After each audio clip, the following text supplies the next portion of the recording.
One of the most frequent questions I was asked as a practicing psychologist, and more recently as a professor, is why can't I remember anything?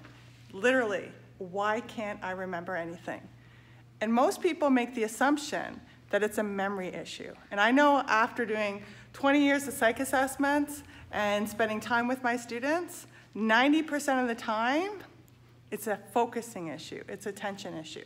So if you look right here at the memory model, we have unlimited sensory memory. And what that means is we're constantly bombarded with information, and unless we focus and pay attention, it's not going to get into our short-term memory.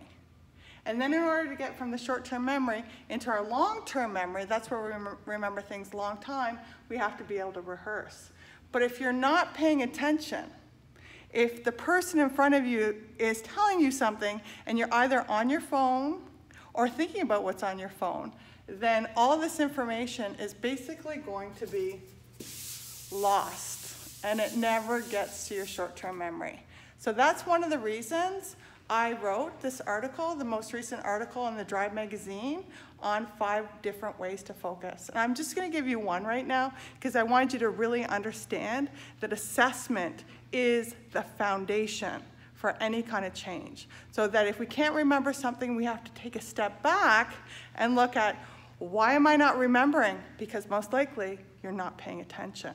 And one of the quotes that I included in the article is, sure, being on our phone, watching Netflix, and all of those other things are fun, but if you want to do big things in life, we have to remove the small distractions so that we can move on. So number 1, make a list of the top 5 things that distract you from being able to focus on your relationships, being able to focus in a leadership position, being able to focus in school or class, and use those things, because most likely they're fun, as rewards.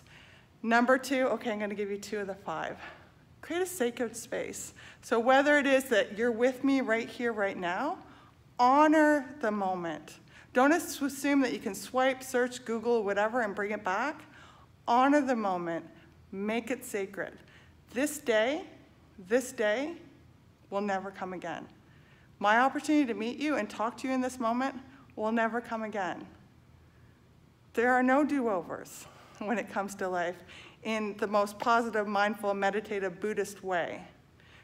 Treat what you're learning, the school, the person, all of that in front of you, and make it sacred. So I hope you have a chance to pick up my article. The link will be in my bio. And in the meanwhile, thank you for giving me your time. Until next time.